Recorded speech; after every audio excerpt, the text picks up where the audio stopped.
Molly Gold, home organization expert and president of GoMomming.com, and this is week 4 in our February Family Finance series. All part of Go Mom's organizing tip series for the year long. We're helping you think to live like you're moving. Why? Because when you move, you're laser focused on making sure everything's taken care of. And of course, when it comes to finance, we should be like that all the time, but we aren't. So this final week is really about some of the harder stuff. I'm sitting here with 2 safes, and really it's about keeping your important information safe for the long haul, whether there would be a fire or a flood, or you just need to know that all of the truly key documents are in one place. That's where having a home safe comes into place. Some people have safe deposit boxes at their bank with certain key documents there as well, and perhaps even jewelry. But for many people, a home safe might be where that stops. And so there's 2 different kinds that we find are really helpful. The smaller kind is where I keep copies of pictures, because you want to have copies of all of your family photos. I know that that sounds crazy. External hard drive that has a backup of everything that you might have on your computers. And while I know we all have the option now for cloud storage, it's always good to have a backup. And that's exactly what these kinds of backup tools are for. They are the backup to the backup, and you'll never regret having them.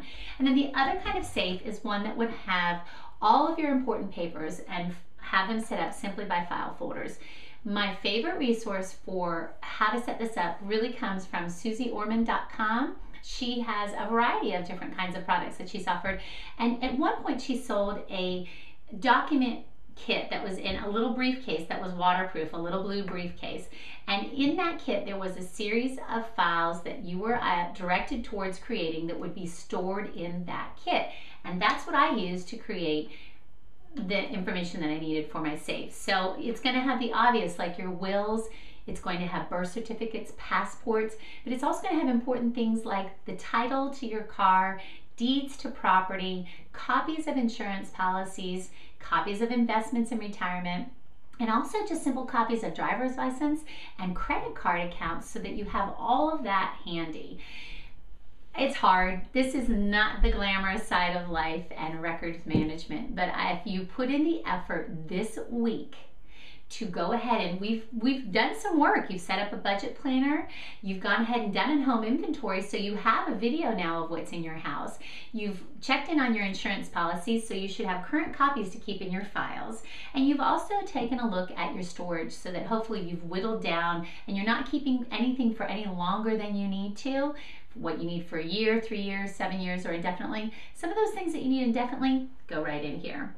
So check out SusieOrman.com for some great resources. Her list of what to keep and for how long is a little bit different than Dave Ramsey's. A little bit less is actually on that list, so maybe that's a good reference for you. And tell me, do you keep your personal information separate in a safe like this, or do you simply keep a file drawer? I know I've been guilty for a lot of years for a file drawer. I didn't always have a safe. I'd love to know how you create ongoing storage, safe storage like this.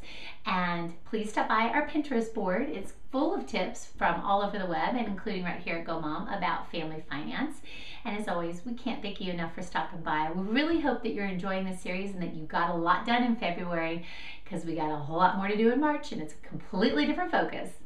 So thanks so much for being part of Go Mom Organizing Tips, and we will definitely see you next time. Take care.